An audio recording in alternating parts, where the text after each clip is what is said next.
I got a key phrase for you. Life accumulates. We either accumulate the debt or the value. We either accumulate the regret or we accumulate the equity. Now, we must all suffer one of two pains, the pain of discipline or the pain of regret. And I'm suggesting discipline, mental discipline, to refine. Ideas, of course it's laborious, and of course it's a push. But it's called small price to pay so that you won't have the regret later on. Our regret weighs tons. Discipline weighs oz. So if you accept the early ounces of discipline of thought to refine ideas, and not just let major questions go by, what about society? What about the government? What about taxes? What about religion? What about life? What about capital? What about business? What about society? All of these major questions, what about my life and my value and my place in my future? And what about life? What about origin? Destiny? What about opportunity? What about possibility? All of these major questions, to let them go casually by as to miss the treasures that your life could accumulate into in the coming months, the coming years. So this is called major. What we ponder and what we think about sets the course of our life. It's like the set of the sail that's taking us somewhere. Let me give you a good question to write down. Where are my thoughts taking me? There's a biggie question. Where are my thoughts taking me? These are some of the things you want to make sure of. You might be able to be casual about some things, but here's some things not to be casual about. My philosophy is taking me somewhere, big question, where the accumulation of equity will either be there or won't be there. Life accumulates, and I'm either accumulating debt that I'll be sorry for, or I'm accumulating value that I'll be happy about. If you go to the gym and you work out and you come back and you look in the mirror, you will see nothing. And if you go to the gym the next day and you come back and you look in the mirror, you will see nothing. So clearly there's no results, can't be measured. It must not be effective. So we quit, right? Or if you fundamentally believe that this is the right course of action and you stick with it like in a relationship. I bought her flowers and I wished her happy birthday. And she doesn't love me. Clearly, I'll give up. You know, that's not what happens if you believe there's something there. You commit yourself to an act of service. You commit yourself to the regime, the exercise. You can screw it up. You can eat chocolate cake one day. You can skip a day or two. You know it allows for that. But if you stick with it consistently, I'm not exactly sure what day, but I know you'll start getting into shape. I know it. And the same with the relationship. It's not about the events. It's not about intensity. It's about consistency, right? You go to the dentist twice a year, your teeth will fall out. She fell in love with you because when you woke up in the morning, you said good morning to her before you checked your phone. She fell in love with you because when you went to the fridge to get yourself a drink, you got her one without even asking. She fell in love with you because when you had an amazing day at work, and she came home and she had a terrible day at work, you didn't say, yeah, but let me tell you about my day. You sat and listened to her awful day, and you didn't say a thing about your amazing day. This is why she fell in love with you. I can't tell you exactly what day, and it was no particular thing you did. It was the accumulation of all of those little things that she woke up one day, and it's as if she pressed a button. She goes, I love him, right? Leadership is exactly the same. There's no event. There's no thing I can tell you. You have to do that. Your people will trust you. It just doesn't work that way. It's an accumulation of lots and lots of little things that anyone by themselves is innocuous and useless, literally pointless by themselves. People will look at little things that are good leadership practice and say that won't work, and you're absolutely right. But if you do it consistently and you do it in combination, lots of other little things, like saying good morning to someone that's looking in the eye. It's those little innocuous things that you do over and over and over and over that people will say, I love my job. Consistency means that dependable, steady, predictable work is always vastly superior to spurts or flashes of brilliance and genius.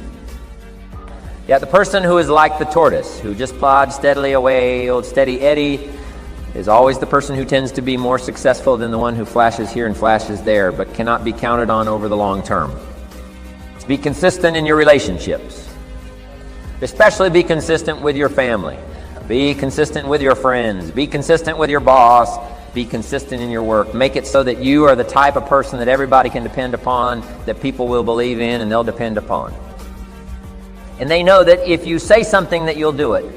That if you say you will be somewhere, or if you undertake a responsibility, that you will fulfill that responsibility, that sort of consistency, that sort of dependability, is one of the most valuable things in the world of work today. I work with so many companies, and I have staff that work in my companies, and I know that the greatest joy that an employer can have is to give a person a job and know that it'll be done. And the most aggravating thing in the world is to give a person a job and have no idea if it'll be done, if it'll be done to a particular quality, if it'll be done on time, or anything else. Just being the steady person. One of the things that I found, if I can pass this on to you, one of the things that I found when I was a young man, I thought that you had to have good grades in school in order to be successful. And then later I thought that you had to have a university education in order to be successful. And then later I thought that successful people are people who are somehow better than you and I. They somehow have unique talents, that somehow the gods have descended from Olympus and touched them on the heads. But one of the things that I found is that nobody is better than you or I. When you see men or women accomplishing great things, they're not better than you or I. They're not different from you or I. They're just doing things in a different way. You look at a person you went to school with who's now doing surgery as a doctor.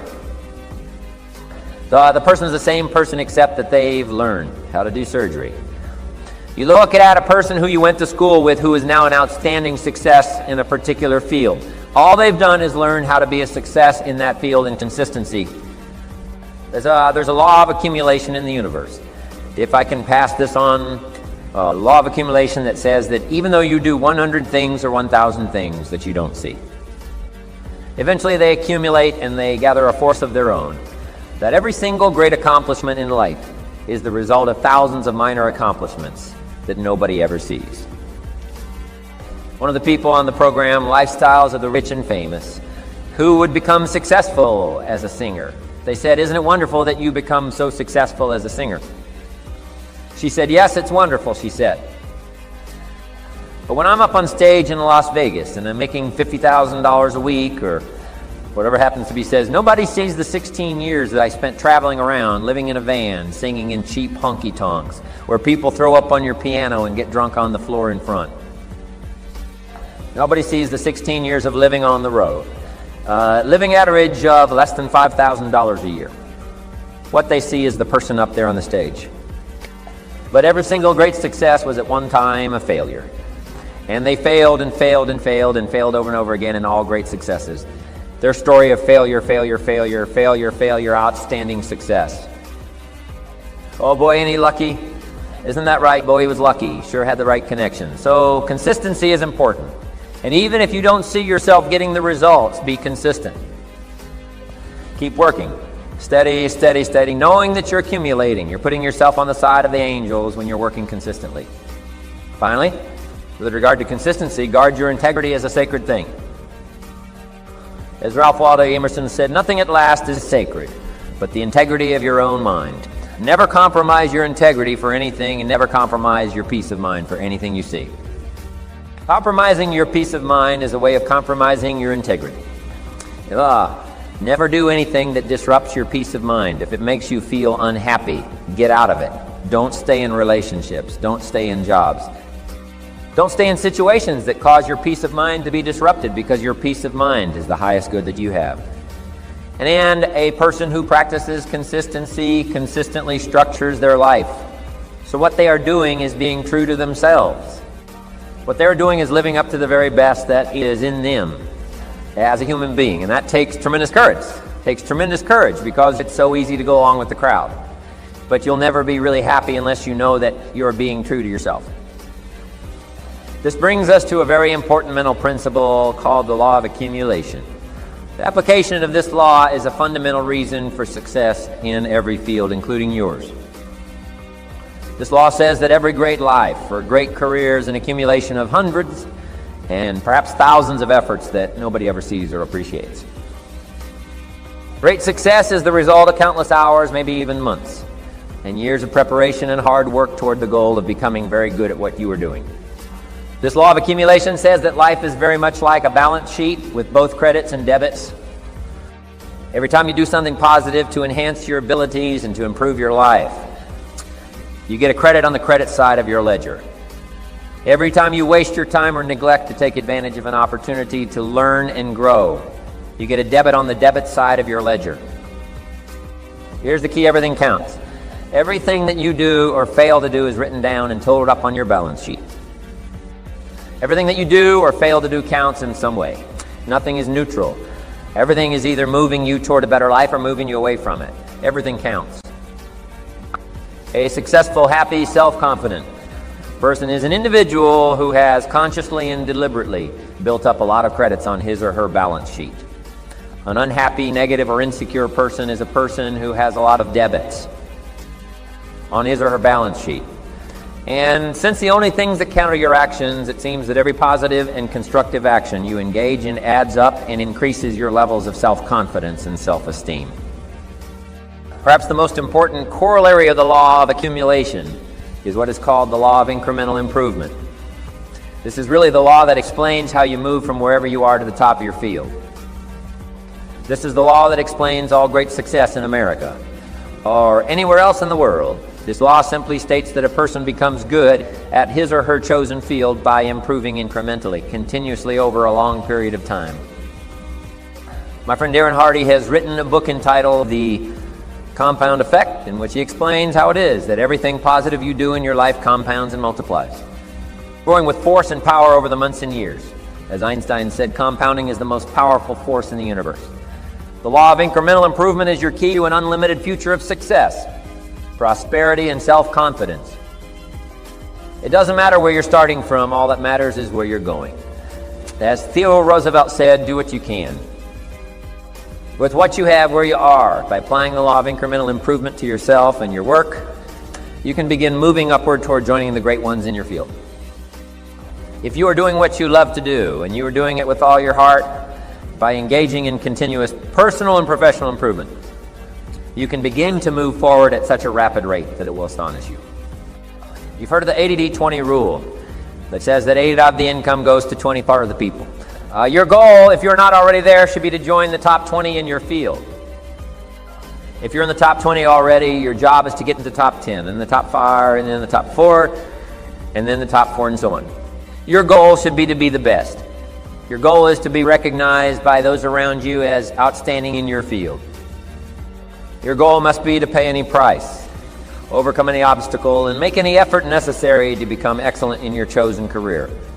It's so important for you to have the discipline of consistency, the discipline of putting the units of time in, whether you're doing research and development, whether you're doing practice and operation, whether you're doing debriefing and assessment, whether you're doing implementation, whatever it is you're doing in building your dream. It's important to have the discipline to be consistent in that practice. That's important. Consistency is going to bring about results. Yeah, it's going to give you great results, or it's going to give you great lessons. Anyone you need.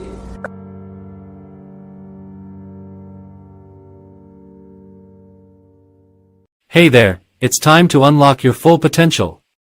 Join us as we explore the teachings of the legendary Jim Rohn on how to become the absolute best in every aspect of your life. Let's dive in and unleash greatness. Being all that you can be and not let habits drag you down. Not let things, sidetrack you from the full development of what you have the capable of being. What all could your heart encompass if you really had the chance and you really had the disciplines and really got to it? What could you really become? What could you earn? How healthy could you really be? How many books could you write? How many poems could you write? So here's what I would ask of you. If you feel that you're a little bit stalled, wherever you are in your progress, I'm asking you to correct that. I'm asking you to see if you can't possibly be on a more accelerated track toward your possibilities and your full development. The key to development is to be all that you can possibly be. I don't know what your talents are. I don't know what your skills are, but here's what I probably am right on. That you're behind on an accelerated effort toward your full development. Here's what life is all about. To become all that we can possibly be. The full development of all of your potential, that's number one. Number two is the wise use of all of your resources. That's what life is all about. Full development. I remember discovering something that was astonishing to me, and it was that your level of self-esteem or self-worth, your sense of personal value, the amount that you like yourself and respect yourself, determines the entire quality of your life. It determines the goals you set and how big they are. It determines how much you believe in yourself, which is how much you persist in your goals. It determines what you learn. It determines how much you like other people, how much they like you back. So the psychology of achievement is based around this concept that the more you do the things that make you feel good about yourself, which is setting goals, working toward them, treating people well, learning, taking good care of yourself, all the positive things that you do raise your self-esteem, improve your self-image, improve the quality of your relationships with other people, and enable you to have a wonderful life. Let us consider this question. If you could do better, should you? In the time allotted to labor, in the time given to economics, care for family, success, achievement, productivity, the creation of value, the development of skills and creativity, if you could do better, should you?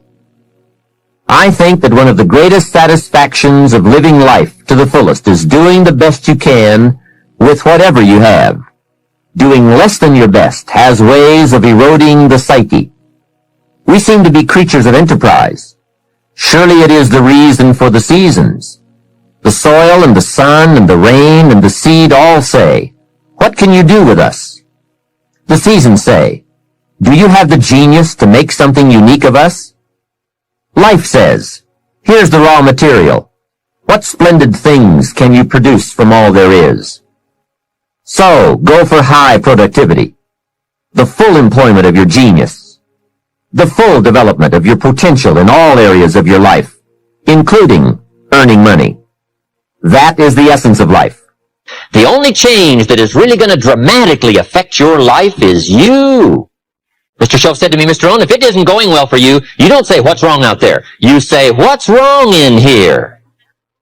What a revelation. But once you find out it's you, that's something you can go to work on this very day. You can start to make a new stretch today. You can start reading some new books today. You can sign up for some new classes today. You can start engaging in constructive thinking today. You can make some life-changing decisions today. See, you don't ever have to be the same again after this evening, only by choice. And then I started asking a question which changed my life. And the question is, why is it that some people are more successful than others? Why is this? And I looked around me and I saw people, now I was 23, 24, people younger than me doing better than me. And they weren't any smarter than me. And some of them were dumber. One of the things I say is nothing will make you madder than to see somebody who's dumber than you, who's doing better than you. And you say, how can this idiot be doing so well? And I began asking this question. In selling, I began asking, why is it that some salespeople are more successful than others? And I did something that very few people ever do. I found later, is I went to the best salespeople and I said, how come you're so successful? And they told me what they were doing, and I did it. And I made more sales. And so people said, how come you're making so many sales? So I told them, and they did it, and their sales went up. And when I got into business, I asked managers, how do you manage in a business like this? How do you organize it? And they told me, and I did it. And one of the greatest success principles that you'll ever find is learn from the experts. What happens is about the same. You might put that in parentheses here. Same. What people do, that's what's different. Somebody says, yeah, but you don't understand the disappointments I've had. Come on. Everybody's had their share. Disappointments are not special gifts reserved for the poor. Everybody has them. The difference is what you do about it. So here's one of the key questions of the evening. Starting tomorrow, what are you going to do that'll make a change in your life's direction? Now see, if you don't do something starting tomorrow that'll make a difference, guess what? It's gonna be the same.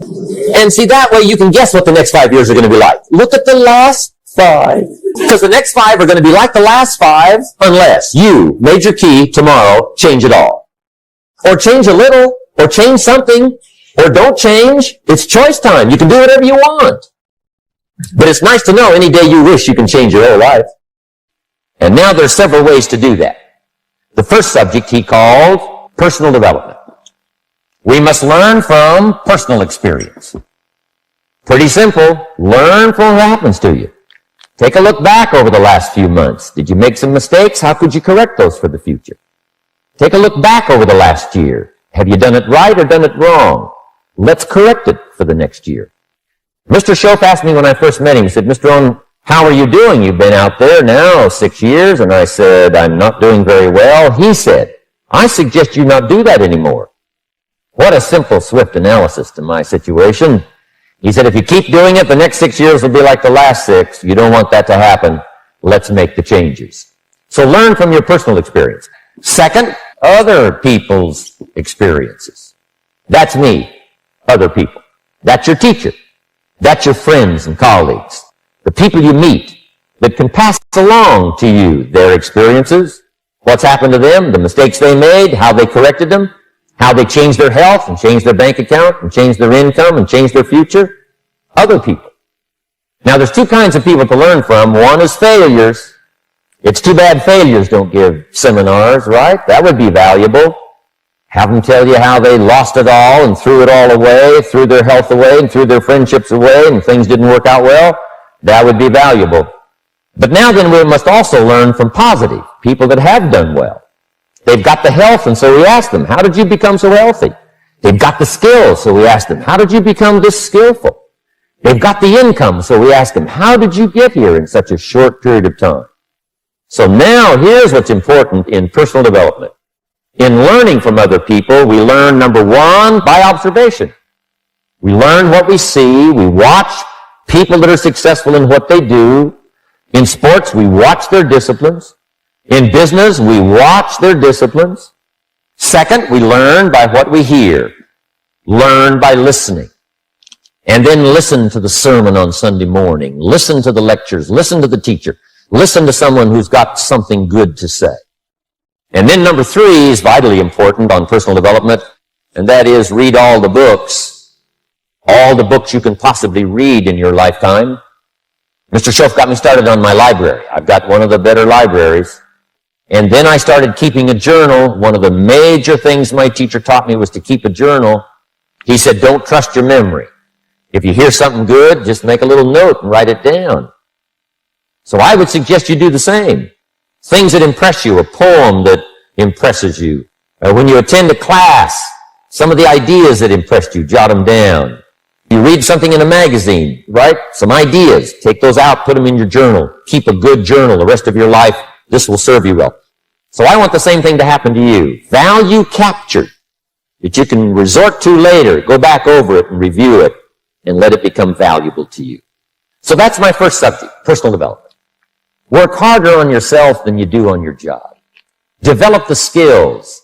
Learn the lessons. Take the classes. Absorb all that is being taught to you these days. And then later on, of course, you can sort it out, what's valuable for you and how to refine it for your business and for your life and for your future. But the main thing is to get it and start this process of personal change, personal development. And let me say it one more time. If you will change, everything will change for you. You'll never be the same. You'll keep growing. As you look back on a few months, look back on a few years, you won't believe the progress you can make. Economically, your relationship with your family, your friends, telling you that whole process of committing yourself for personal change, personal value, can really make your life unique and worthwhile. Take the first step. The first step is always the hardest step because it forces you, like a chick breaking out of an egg when it hatches. The first step forces you to break out of your comfort zone. And the comfort zone is so strong that probably 90% of people are held back from their full potential all their lives because of this vice-like comfort zone. And when you take the first step, the only way you can do it is break out. And suddenly you see the second step and the third step and the fourth step. And then as you take the steps, your self-esteem goes up and your self-confidence goes up and you become more creative and you start to think of all kinds of ideas and people say, what has gotten into you? Because whatever it is, you should share it with the others. And so this is the difference between top people. Have a big idea of what's possible and then take the first step. What I do is this, I take out my magic wand. And I'll do this with every audience. I'll say the key to success is what is called future orientation. That means top people, top 10% of people, think about the future most of the time. We've got to have the future well designed. The future is called the promise. The promise of the future can be an awesome force. Designing the future, there's two ways to face the future. One is with apprehension, and the other is with anticipation. I promise you, in my travels around the world, most people face the future with apprehension. And here's why. They don't have it well designed. They've sort of left that up to someone else to fix. But here's the best way to face the future, with anticipation. You can face the future with anticipation if the future is clear, if the future is well designed. In setting goals, it's very simple. Number one, decide what you want. You just take a little time. You sit down and say, what do I want? What kind of skills do I want? What kind of income do I want for the future? Where would I like to go? Places I'd like to visit. Habits I'd like to acquire. Skills I'd like to have. Economics? Friendships?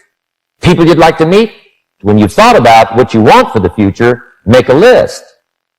If the future gets clear, the price gets easier. Because you got to remember, for every promise, there's a price to pay. Everybody's got to pay the price. Everybody's got to do the deal. Everybody's got to do the disciplines. But here's what I've discovered. If the promise is clear and powerful, the price is easy to pay. The price is some classes. The price is a few books. The price is a few disciplines. The price is finding something that'll make your life better, make you grow, make you change, make you develop.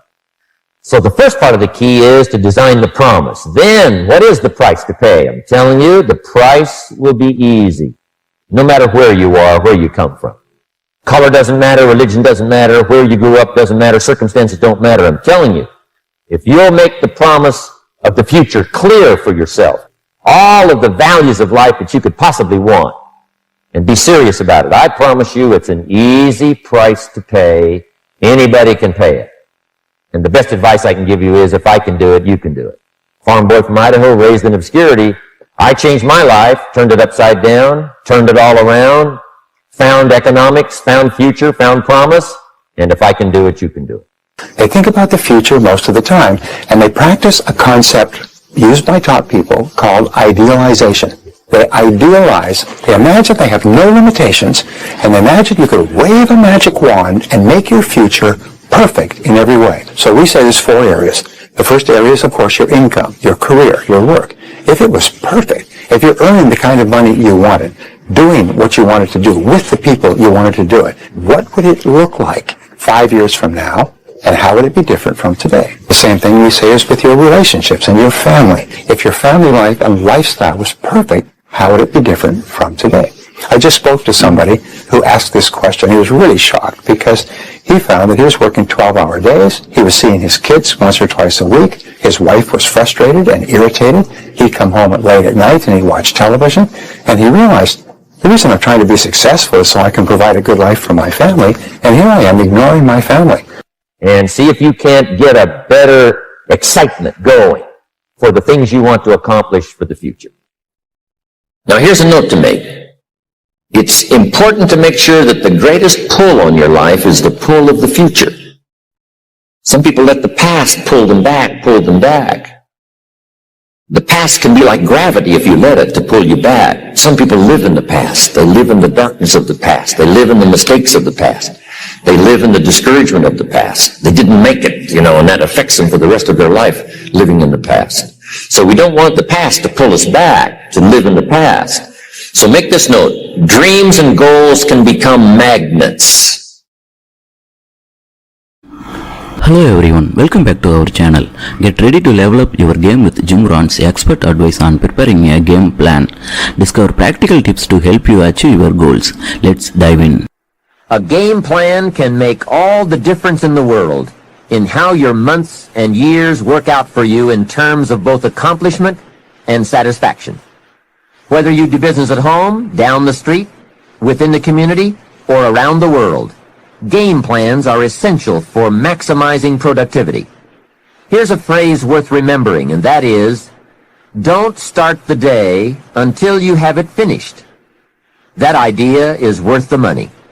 A plan before you start. A day is a major piece of the whole strategy of your wealth plan, your success plan. I know it is laborious, but it's labor and effort that pays in cash and accomplishment. And remember, value is on the other side of effort, not hope. Now, if you want to make a lot more progress and income, here's the key. Don't start the week until you have it finished. Of course, it is more challenging to finish a week than to finish a day, but the pay and the results are so exciting, you won't mind the challenge. And if you want to make a lot of money and big success, don't start the month until you have it finished. That one is a stretch, but high in reward. Now, if you want to start walking among the heavyweights, here's the key. Don't start the year until you have it finished. I don't want to kid you. This one is difficult. It's reserved for those few who do and become the superstars in accomplishment, enterprise, wealth, influence, and lifestyle. It's a high road of sophisticated disciplines, but I'm positive you will like the view and the taste and the company. A game plan is merely a spreadsheet for your activities. It can be a game plan for a day, a week, a month, a year, several months, or several years. And a game plan can be for a single project or for a variety of concurrent projects. Here's how it works. On a sheet of graph paper, you make vertical columns for the weeks or months that this plan is to cover. Then, on the left side of the paper, you make a heading called Activities. Under this heading, you list all of the activities to be performed within that time frame. Let's say that part of your business requires providing ongoing training programs for your employees. Under the column marked Activities, you merely list the various training programs you wish to conduct for the next 12 months. Then under the vertical columns for each month, you block off particular periods of time for these training classes. Game plans can be used to help you plan almost any aspect of your business or enterprise. They can also be used to help you organize all areas of your life, from investment plans to reading plans. Game plans are particularly useful when it comes to scheduling family time, vacations, special weekends and trips, and so forth. Everyone who is important to you wants to see where he or she is on your game plan, especially if your business often requires you to spend a lot of time away from home. And remember, there's nothing like a visual plan. It's so much more effective to be able to show members of your family where they are on your game plan, as opposed to merely telling them in conversation. Now, a game plan can be as detailed as you wish, and please be forewarned now that you are probably going to tear up several before you get what you want. This is something you have to work with. Every game plan must be tailored to fit a particular need. The chart you use for your personal plans may not necessarily be suitable as a chart for your business plans. Here is another key benefit of using game plans. If you have your plan in your projects book or up on a wall somewhere, it serves as a constant reminder to get busy on all the activities you have scheduled. Or, if there are a lot of blank holes beside the activities you have listed, your plan reminds you to get busy scheduling them. Now you might well ask, doesn't a calendar do the same thing? Not really. Many of the events on your game plan will be on your calendar, but here are the major differences. First, the visual reminder of the spreadsheet and the list of activities on the left that have no corresponding time assigned to them on the right serve to remind you of what is not yet done. A calendar just won't give you that kind of information. And second, it is so important to take a look at 3 months, 6 months, 1 year at a time for highly effective planning. With a game plan, you can get a sense of the whole picture of the time frame and all of the important activities at one look. To effectively design something, you just have to have a picture of the whole finished project, complete, or as complete as possible. Game plans are both exciting and painful. Painful because of all the things you must get on with and plan, make up your mind about, or give serious thought to. And painful because they illustrate how far behind you are sometimes. But they are also very exciting, both because they help you to foresee how your life, your business, and your family are going to unfold over the coming months, and because they can help you get the job done. It's like looking at the artist's rendering of the finished project. It brings all kinds of feelings to the surface as we see it all take shape and unfold. And it also gives you that incredible feeling of being in charge. You have your life in hand and in order and well designed. Remember how valuable a day is. It is part of your whole life enterprise. A day is like a piece of the mosaic of your life. Fashion it wisely to the best of your genius. For as someone once said, at midnight, the winged messengers come and gather up all these pieces and take them off to wherever the mosaic is kept.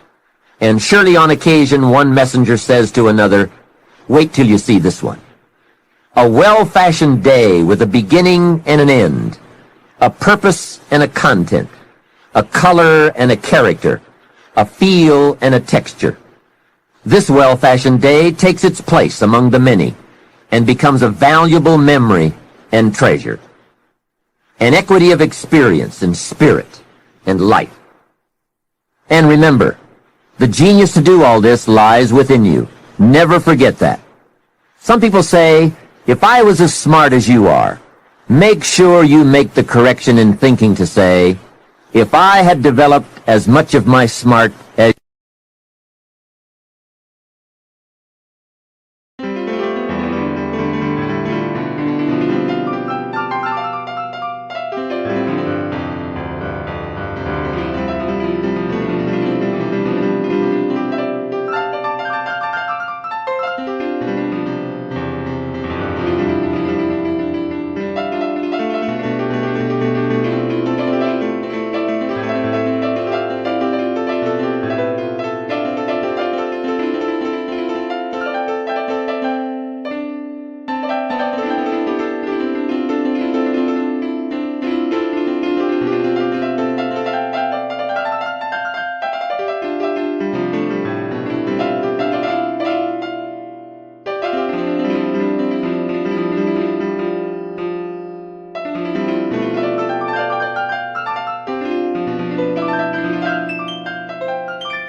die.